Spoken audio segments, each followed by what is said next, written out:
down, but I didn't know if he wanted anything regarding like maybe the flood or something. Yeah, there is the flood situation. Oh, there We have he a is. shoot going on here at 12:30. Is any? Oh God, you're all here. Aw. Half services. You guys did start, didn't you? Yeah, we've been doing it for like, 40 minutes. As a matter of fact, Michael, we may be done. Aha. He's You're done. You've had enough. I'm kind of worn out, to tell you the truth. Is it a tough day? he touched on the stories and the opening of the coffee gallery, so we did get a lot of good stuff. Cool. We've been at this for about a half an hour. Yeah, about 30, 40 we minutes. did it for 2 hours the other day, and then a half hour is, and that's wonderful. Have we? I'm afraid to mention, we're still rolling, right? Yeah. I have never heard of a place that had a group of lives that were influenced more by not just you, but in fact for a lot of people around here, Duane. Oh. And his passing is the hugest thing that you and I have never talked about. Oh, okay, Duane, that's right. And it's big. Oh, okay. All right, we're talking about And Duane it Thorin. matters. I think it's incredibly important to the story here, but I don't even know what the answer to that is. I'm turning that bell off until we know what the story is. But I think Duane's story is a huge thing here, and it's not going to be easy for the man. Look at him right now. Mm-hmm. And I understand that, Bob. Okay. I understand that more than you know. Okay? But it's every person I've talked to shares this pain with you, and it becomes a big part of what we need to talk about. Okay, we'll talk about Duane Thorin then. Duane started with me at the Ice House probably 25 years ago, maybe longer, maybe 35 years ago. Okay. He came in from the East Coast. His father was actually, I'll go through that. His father flew an observation plane during the Korean War. Oh, wow. Or was it? No, it was the Korean War, not Vietnam, and was shot down. And Duane said, he was shot down and then he was a prisoner of war. And Duane said that the movie, The Bridge at Toko-Ri, I think that was the name of it, The Bridge or Bridges at Toko-Ri, was actually his father's story. Oh. Which I don't have any background on it, it's just what Duane said. Anyway, so his father came back, so his father came back from the war, and somehow or other landed in Washington, D.C., and was a speechwriter for, it might have been Richard Nixon, I don't know, but he was a speechwriter for one of the presidents. And so Duane grew up in a military family, and a family that was involved in politics in Washington, D.C. And then, for some reason, Duane came to California.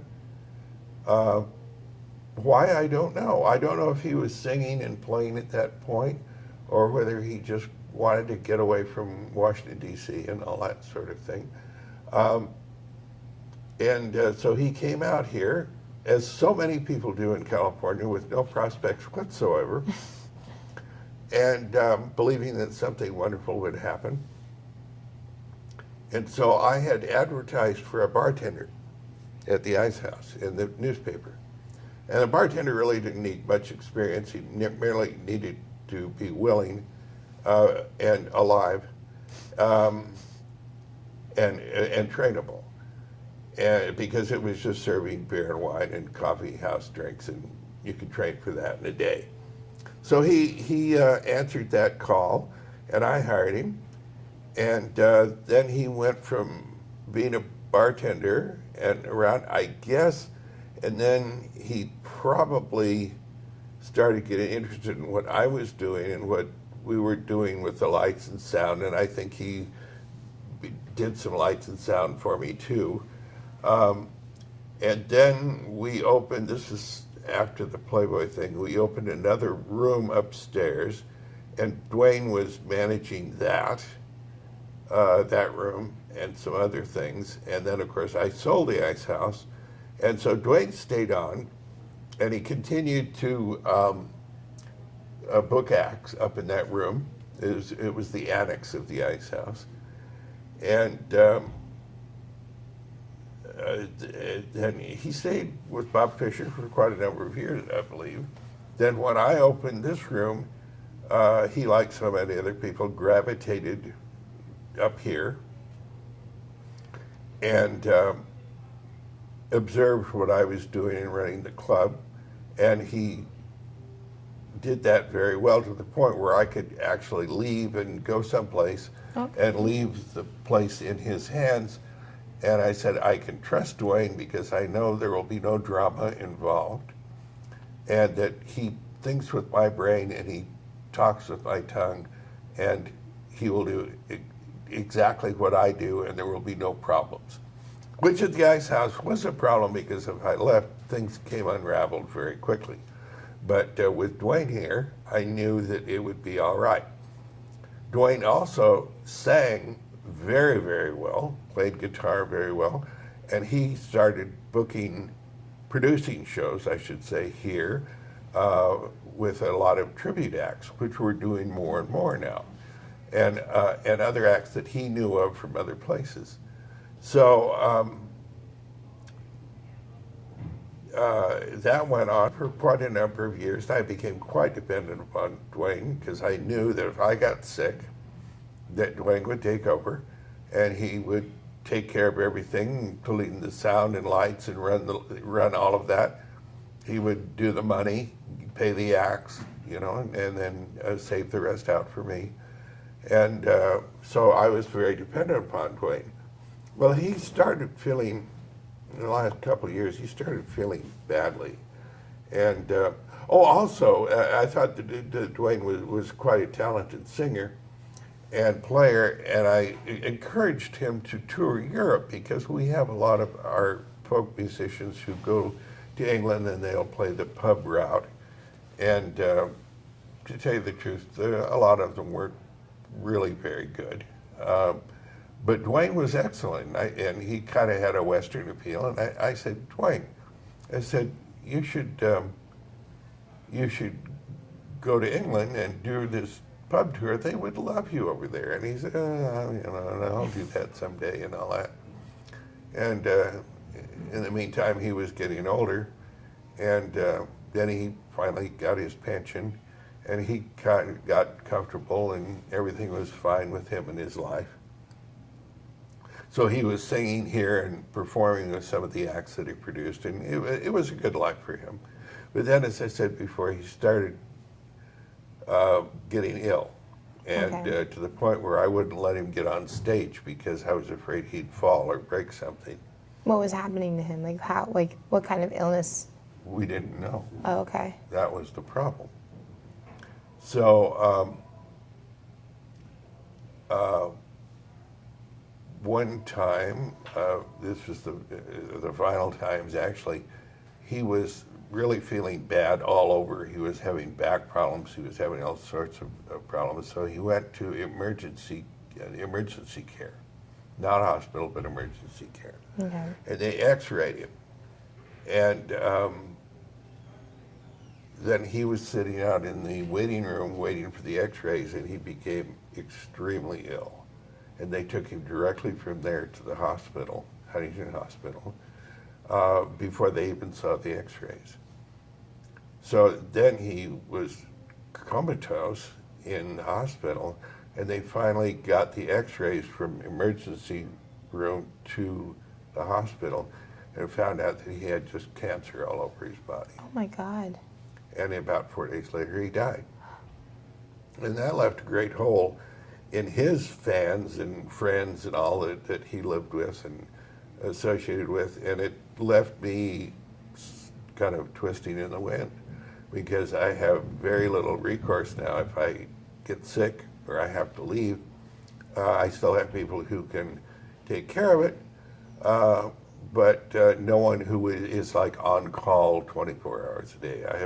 I have competent people who can help here, but I can't just pick up the phone and say, Duane, take over, I'm sick or I'm leaving town or something like that. So Duane's passing left a great hole in our organization and in our friendships and all. So we remember him fondly, constantly, but that's another facet on all of our lives.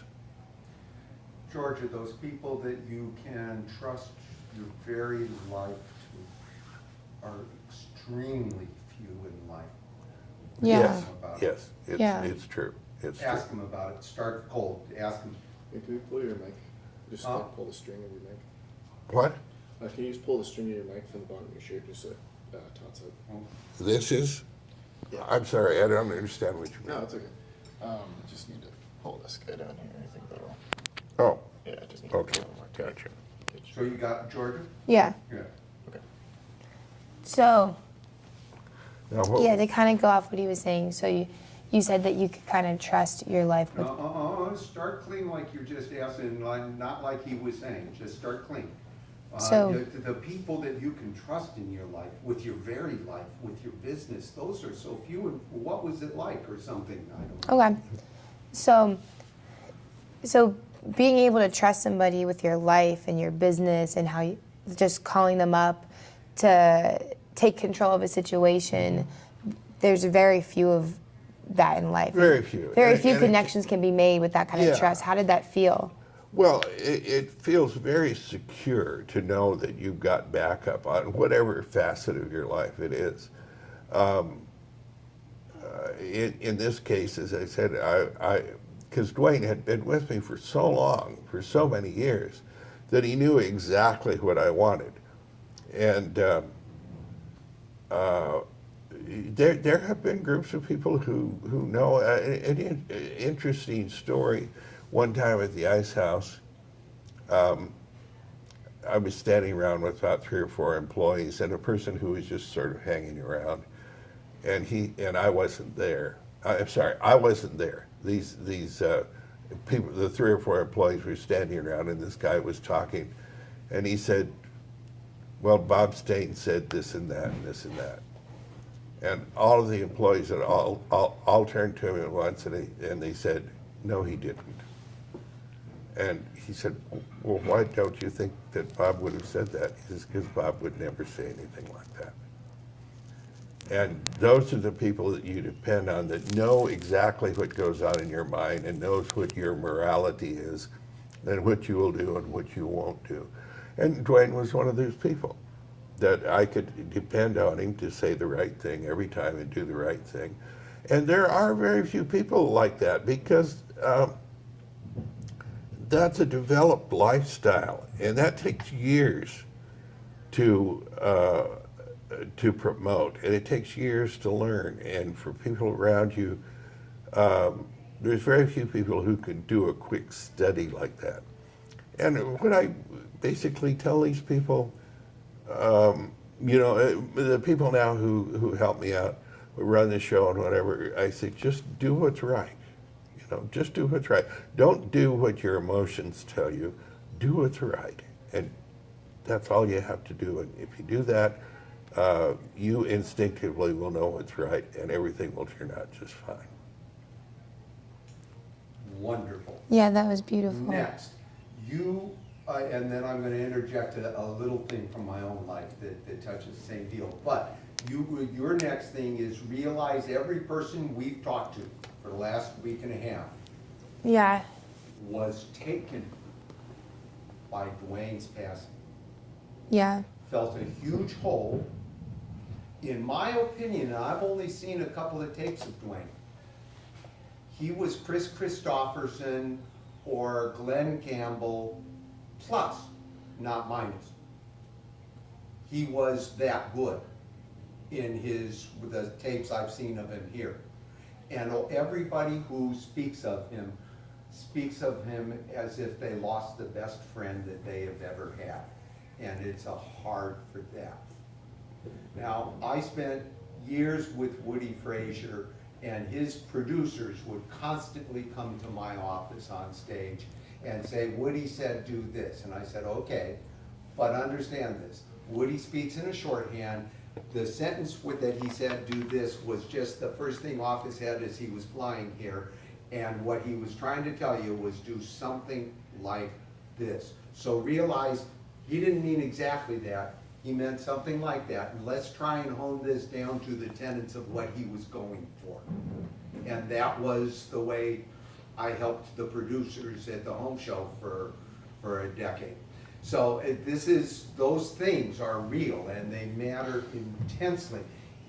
Bob's not the only person who felt that Duane was that reliable, because the man was a moral source of exactly what you would hope and pray to be able to believe in, and that talented. And Donna told me that he created her. He made her a musician. He gave her enough courage to be able to believe in her own ability in music. This is, allowing people to believe in themselves is special. So I know this is a lot, but kind of think about that for just a second, and then lead in with a question. Let's see where it goes. Your question is basically about how Duane affected everybody else's life Yeah. that you've talked to so far, because you've talked to several people now. You don't have to give numbers. I think it's technically 4, but but every person that you talk to had the same story, which tells me if we talk to 15 more, they'll also have the same story. So think about this. So- and then make sure it's clean audio, and I shut the hell up before you go on. So I'll ask a few things, but to start it off, your relationship with Duane was one thing. How do you think he impacted the people around him? Well, I think it was a very positive impact because, and I think it was mostly in the musical field, in that he had a very broad interest in music, and he played very well, and he sang extremely well, and he wrote songs that were very, very good. And he had an interaction with people. We had mentioned Donna Barnes before, and he had a lot of interaction and helping people and putting them on the stage.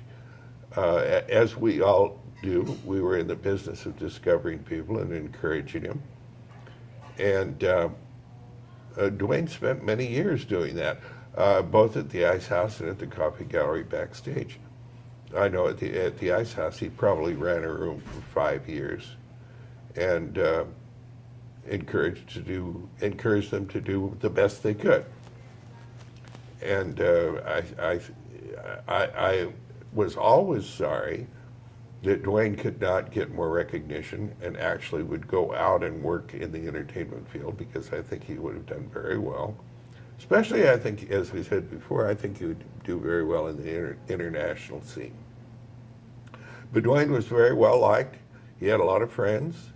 When he did pass, Donna Barnes had a memorial for him at the Ice House, which was more than full, 200 seats, and turned people away. Which shows how much he affected people. Right. There were that many people who liked him a lot, Yeah. and who came for his memorial, and I think it went on from noon to 5 in the afternoon. Hundreds of people were there, and so many people wanted to kind of give a eulogy that we ran out of time. Literally, after people would sing songs of his, tell their experiences with him, and then there would be another speaker, and Donna tried to ride herd on everyone to make sure they didn't go overtime, because everybody wanted to talk about him. And so that was proof of how much he was liked and how many people showed up for his eulogy on a Monday. Yeah. And when someone affects you as strongly as Duane affected everyone around him and you, what's something that you say you learned from him? something that kind of inspired you that you, Well, it was just that Duane was a good human being. yeah. Yeah, and helpful. And I remember him constantly. I miss him every day.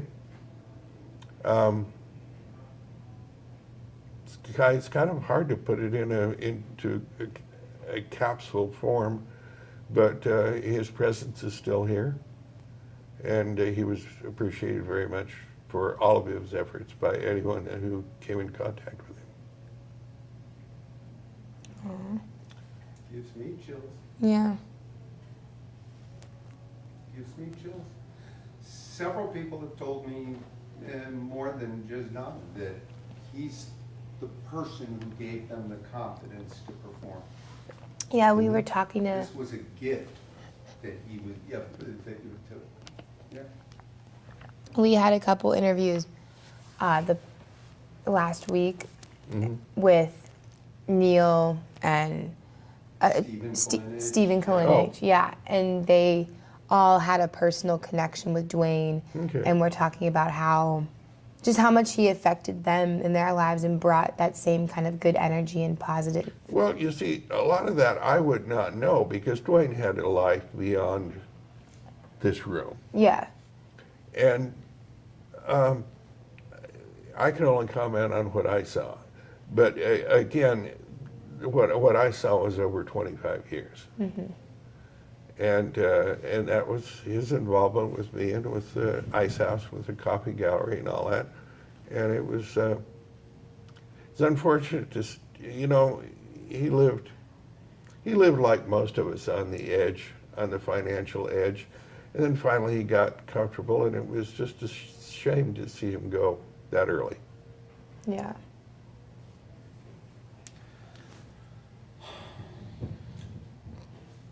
The Coffee Gallery Backstage began September 11th, 1998. Right. He touched on that, the anniversary and the date. Okay.